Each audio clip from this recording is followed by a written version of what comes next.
All right, lesson 13. A meaningless world engenders fear. A meaningless world engenders fear. I'm just going to read an excerpt, just one paragraph of this lesson. Again, the lessons are found in the description. So you can read the full lesson, take a few minutes to meditate, pre and post, and follow along. This, I'll just kind of give a little bit of an explanation of the lesson today, but let's start with at least a bit of an excerpt. Recognition of meaninglessness arouses intense anxiety in all the separated ones. We are the separated ones. We perceive ourselves as separate from God, separate from ultimate reality. It represents a situation in which God and the ego challenge each other as to whose meaning is written in the empty space that meaninglessness provides. The ego rushes in frantically to establish its own idea there, fearful that the void may otherwise be used to demonstrate its own impotence and unreality. And on this alone, it is correct. So what you would do in this lesson is you would start with your eyes closed, and you would say the lesson, a meaningless world engenders fear. Then open your eyes, look about the room, or if you're outside, look about your environment. And not in anything specific, you're not actually naming what you're seeing, but instead, you're just stating, I see a meaningless world. Then close your eyes,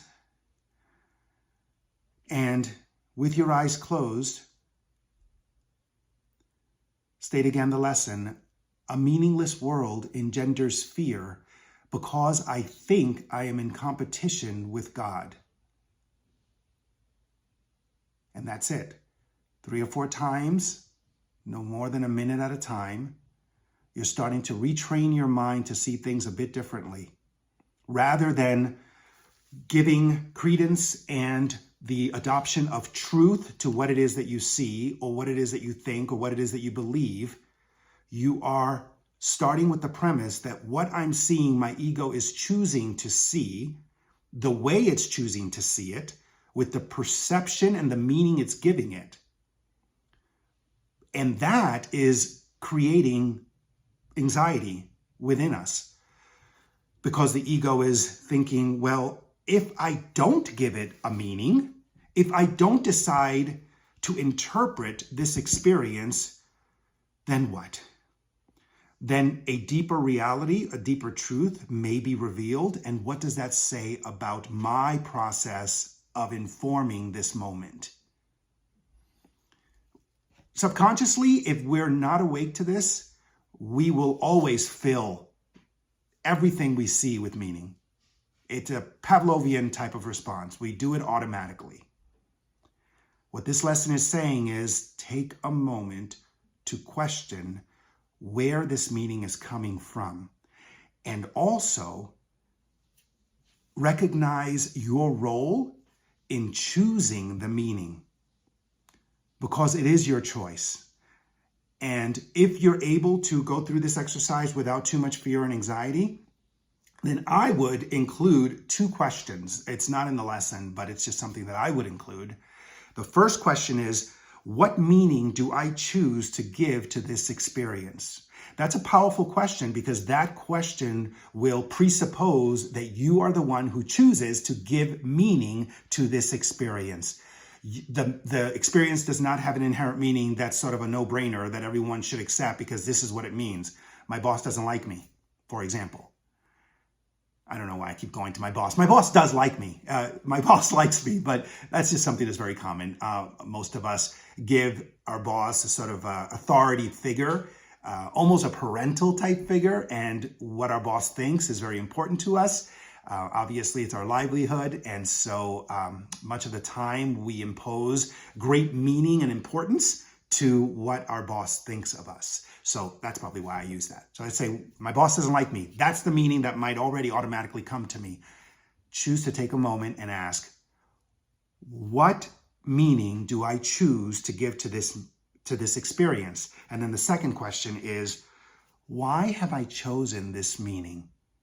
That's when you start to really unravel, where are my meanings coming from? Where this interpretation is coming from? Well, he gave me a look. She gave me a look. Well, she or he doesn't talk to me. Well, they're always asking me questions about what I'm doing. So we start to infuse the experience that we're having with a meaning. And if we had to add a third question, I would include Byron Katie's inquiry question that I had mentioned earlier from the book, Loving What Is, which is, do I absolutely know that this is true? So if you start to inquire those three, this is just a way of being able to not in a blind faith type of way accept the fact that, look, this experience doesn't have any meaning at all. I need to acknowledge that and just allow guidance to bring truth to the moment by allowing the Holy Spirit or God to reveal the meaning to me. That may come later, and that should come later. And that's a beautiful place to be. And you feel a level of peace and love when you have that type of interpretation come your way, because every experience does have meaning. What this lesson and the prior lessons are saying is that the meaning that we give it is not its true meaning. It is a choice that we make, and the ego fills in the void with whatever the experience means to it. That's all. That's all. And so this is another way of empowering us to take back this idea that we are not a victim of things that happen to us. We are choosing to experience life a certain way for a certain lesson that we're looking to learn. Or we're choosing to experience it for a certain experience that we're looking to have, to expand our ability to hold a greater experience of life that has a full range, whatever that might be. I keep wanting to go back to this concept of forgiveness, and an image that I just received comes from not the book, A Course in Miracles, but it comes from a book called The Way of Mastery, which is a very similar type of philosophy, also believed to have been channeling Jesus. And the experience has to do, because the reason why I feel like I want to talk about this is because it is so extreme.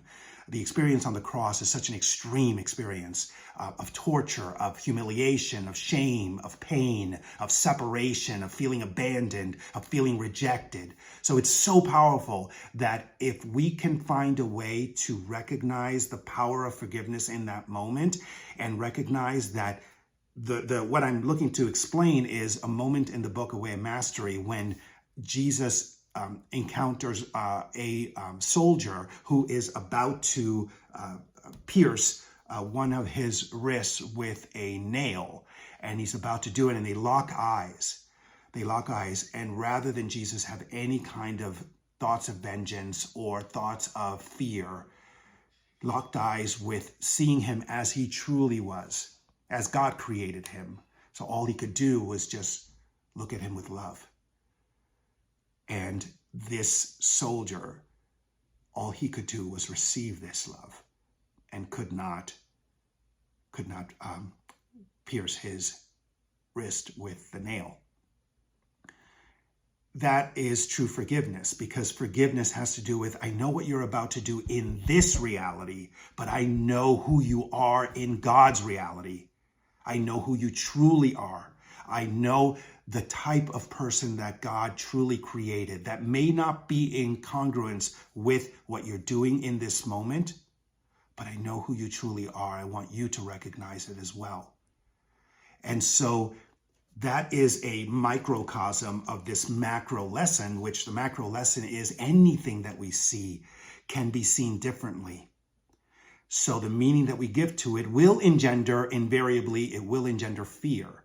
Because fear is where the ego comes from. The ego cannot truly experience love.